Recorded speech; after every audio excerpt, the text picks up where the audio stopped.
Today I just wanted to explain briefly how we can customize our element attributes, looking at the different types of element attributes that we have. So we're going to run through layers, pens and colors, fill types. We're going to skip past surfaces, look at building materials, and then briefly composites and profile manager. These are the things that we will mostly change in order to be able to adjust ArchiCAD to the way that we want to work it. In terms of layer combinations, the way that I describe this generally is to talk about a layer combination as equivalent to a drawing or a layout. So a layout might be looking at site plans, floor plans, reflected ceiling plans, electrical, lighting. So these are all plans, right? And then we've got sections, and then we've got elevations. So when we're talking about plans, if we're talking about a upper ground floor plan, I could do this also in my view map. An upper ground floor plan, a upper ground floor reflected ceiling plan, turn the trace reference off for now, a upper ground floor electrical plan, and an upper ground floor lighting plan. They're all based off the same information. So what do we do to distinguish how they are different? Mostly it's layer combinations. So when we go into layers, if we were to turn all the layers on simultaneously, we see it's a big dirty mess. So we need to manage these layers in order to be able to see what we want and not see what we don't. So we do this by creating layer combinations. Therefore, like I was saying, my layer combinations tend to match up with my floor plans or my other types of drawings. So in terms of plan, we see there's a large range here. So site plan, I have a floor plan which is for documentation and for presentation, so I can adjust that depending on what I'm trying to do. Reflected ceiling plan, lighting plan, electrical plan. These are all the ones that I just went through, and of course there's others as well that aren't necessarily in this set. So how do these work? When we click on one, it turns off and turns on different layers as is appropriate and previously set up. We can do this as much or as little as we want. We can create as many layer combinations as we want, and we can go back and change these at any time. Generally how this works, and we have to make sure that we do this well, once we've chosen a layer combination, so let's go to plan lighting, we need to make sure if we want to make a change,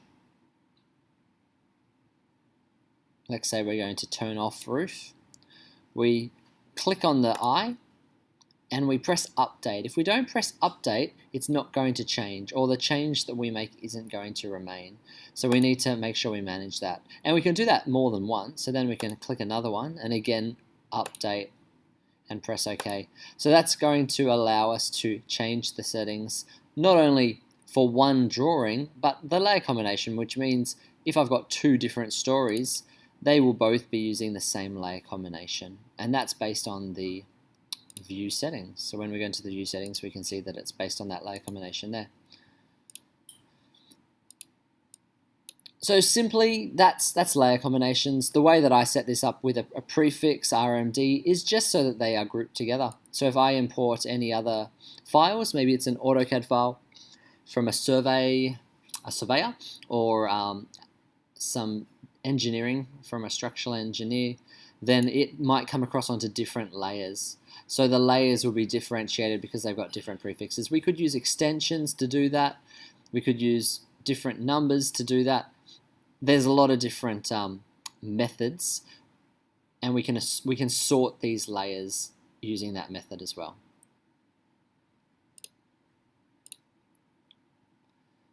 Let's skip past line types. Go to pens and colors. Pens and colors, we could also call them pen sets. So in this top list is the list of different pen sets are available, and when we click through these, they are showing us that we can have a lot of different things with pen sets. You'll see that some of them are shorter, have less, some of them are longer.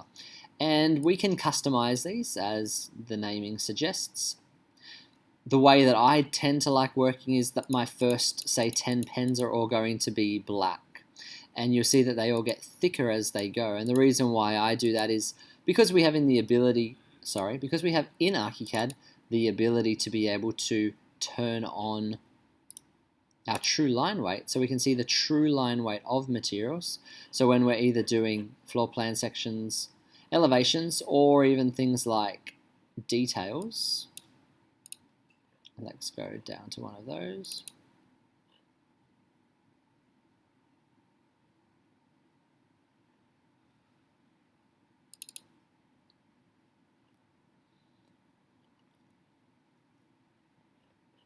So details are a really great way of understanding the importance of line weight. So we can see the thickness of these pens matter a lot to help us determine whether it's a hatch, whether it's a unimportant structure or an important structure, the weight, maybe it's what's being cut and what's not being cut. So here we see that the stud is important, but it's not being cut, so it's got a thinner pen than the bottom plate or the batten.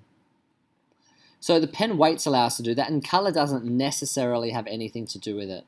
When I go to a floor plan, I'm actually using black pens mostly. Now I might use a bit of color. In this case I'm using, let's go back and do this in here.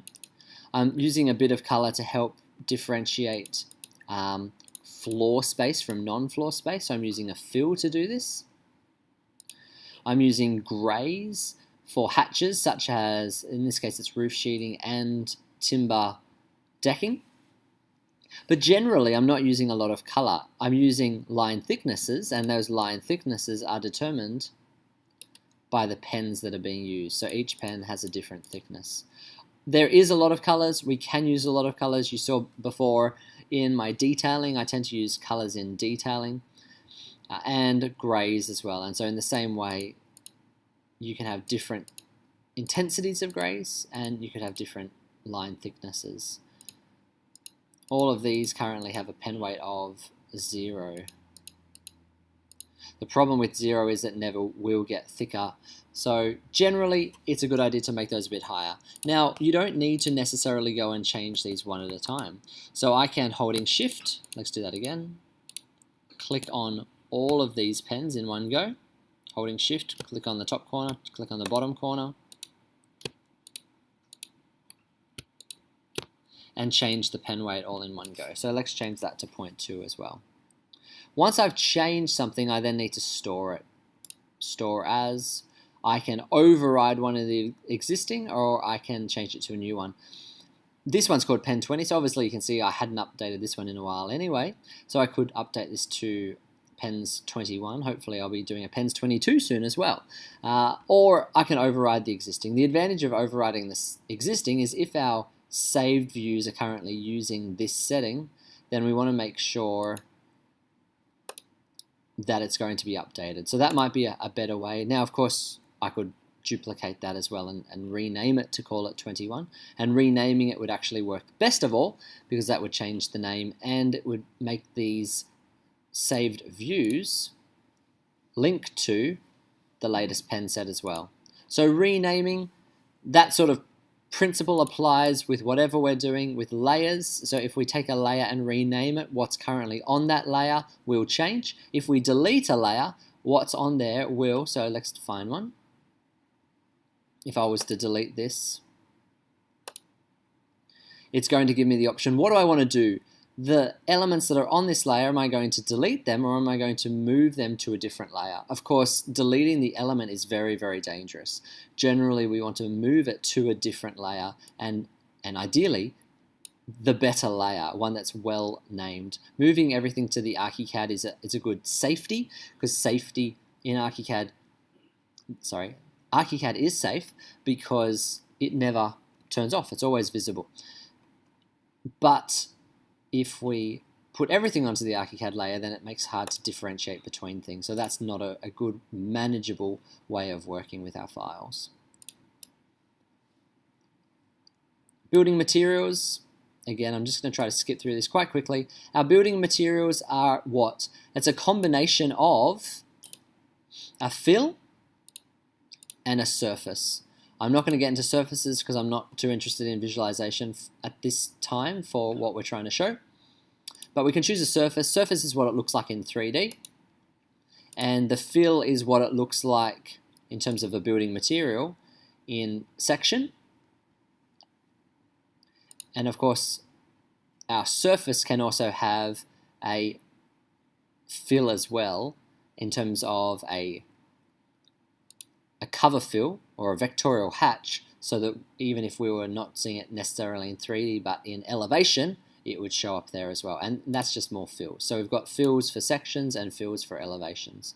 And the other thing that a building material, of course, does is has an intersection priority.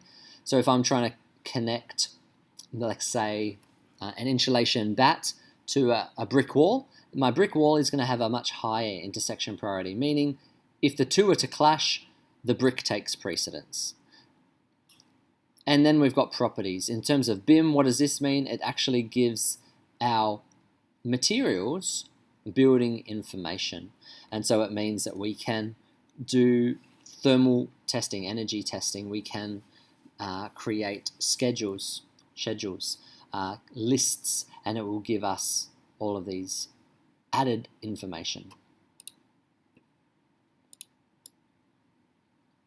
And the two last ones that I want to look at quickly, just to explain them. Composites is a way that we can create or combine multiple building materials. So let's say we're trying to create a wall, a slab, a roof, or a shell. The shell, of course, could be used as a roof or a wall or something else. In terms of general building technology, we're talking about a wall, a slab, or a roof. If we want to combine materials, so simple materials like brick or timber frame, we could, of course, create a brick veneer wall or a cavity brick wall. I've got here insulated concrete forms such as EcoBlock or ICF. Dinsel. So what's this dinsel made from? This dinsel is made from a render on the outside, a rigid insulation, concrete core, glue, and plasterboard. So we add these building materials. These are all building materials. We're adding them together. We're adding lines between them. We're giving the lines a pen thickness in this case. We're describing whether it's a core structure or a finished structure. And then we're defining the thickness of each skin. So then we get a total thickness. That's what composite's about. So it's a three-dimensional extrusion from a two-dimensional cluster of fills or cluster of building materials. So if I was to extend this as a wall or extend this as a slab, it's going to be consistently thick, and we can view it in 3D. We can understand it with all its materiality, but it's basically just a big box that's divided into different bits. When we compare that to our profile manager, the profile manager doesn't just extrude a two-dimensional shape vertically or horizontally, but it extrudes whatever shape that we make. So this brick veneer footing is a good example, and it extrudes it along a path. So therefore it allows me to create a footing which would go around the bottom of my slab. So we see the concrete connects to the slab, and the brick, I'm not going to be able to go up and click on it unfortunately, the brick connects to the bottom of the wall. And so this again is a two-dimensional fill, or two different fills. We've got a brick fill and a concrete fill. It's creating a complex profile, and we can use it as a beam, or there's lots of other options we could do there. So these are our element attributes. Again, I haven't gone through them all. These are just the ones that I want to talk about over the next few videos, and how we can customize these in order to be able to make our own customized template. But more importantly than that, because that's not really accomplishing anything, it's in order to be able to make models that are better. And if we can justify spending a bit more time to develop these, our models will be much better for it.